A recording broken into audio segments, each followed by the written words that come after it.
Ini sudah bergabung bersama saya Menteri Komunikasi dan Informatika Bapak Joni G. Plate. Apa kabar Bapak? Kabar baik di hari sore di Bali dengan hujan rintik-rintik di luar, suasana rapat di KTT juga berjalan lancar. Wah, pokoknya luar biasa G20 Bali. Oke baik, Pak Joni kalau kita melihat agenda G20 saat ini juga begitu menarik begitu ya, berjalan dengan lancar. Seperti apa sebetulnya tanggapan Anda terkait dengan agenda yang sudah berlangsung selama 2 hari ini Pak? Nah, kalau dari sisi substansi agenda luar biasa ya, tiga agenda prioritas Indonesia itu diadopsi. Baru saja tadi diadopsi. Yang selama ini banyak pihak ya mengkhawatirkan bahwa tidak bisa mencapai kesepakatan. Nah, ternyata ya Leaders Declaration itu diadopsi hari ini. Dan ini satu capaian yang luar biasa yang dilakukan, diplomasi yang dilakukan oleh Bapak Presiden ya bersama-sama tentu dengan Ibu Menlu, dengan Ibu Menteri Keuangan. Akhirnya para pemimpin negara-negara G20, Grup 20 menyepakati ya agenda prioritas kita dan ditindaklanjuti di dalam makro polisi negara masing-masing. Kebijakan-kebijakan besar dari negara yang masing-masing. Oke Pak Joni mungkin boleh di-refresh lagi begitu ya karena untuk isu ataupun juga substansi yang dibahas dalam pertemuan di tingkat para pemimpin negara hari ini kan sudah melalui proses yang begitu panjang dari working groups kemudian juga pertemuan di tingkat menteri, isu-isu apa saja atau poin apa saja yang sebetulnya dibahas begitu terkait dengan digital transformation. Kalau digital transformation ya yang pertama sesuai dengan agenda yang kita bicarakan di Digital Economic Working Group itu dielevasi, diangkat dan dibicarakan di KTT. Nah, yang pertama pasti ya bahwa inklusivitas ya empowering dari digital itu sendiri harus menjangkau semua. Nah, saat ini masih 2 miliar rakyat di dunia ini yang belum terjangkau oleh internet. Nah, demikian pula di Indonesia.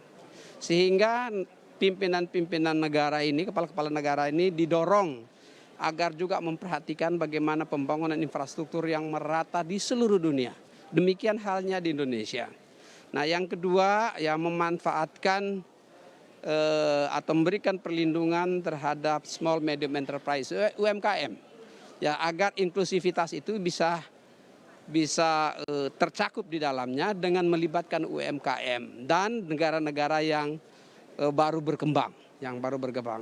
Nah, ini juga disadari sepenuhnya oleh para pemimpin G20 sehingga itu menjadi nanti kebijakan-kebijakan ekonomi digital dalam makro policy mereka masing-masing.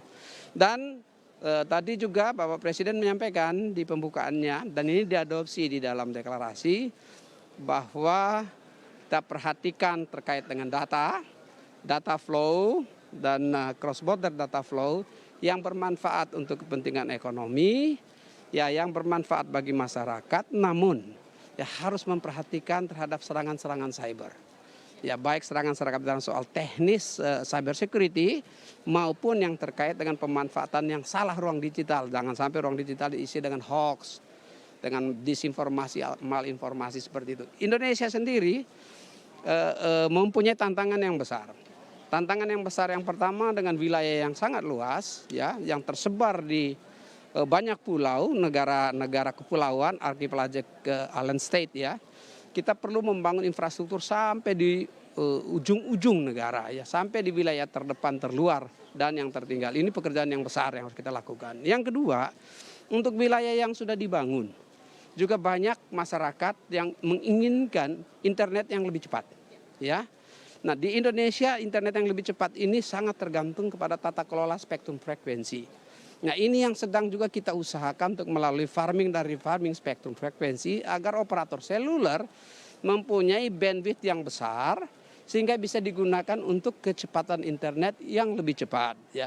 Masalah kita sekarang ini dari dulu ya, sudah dekade ini, sudah berpuluhan tahun kita pakai spektrum frekuensi untuk penggunaan non seluler telepon. Misalnya kita pakai untuk satelit. Ya.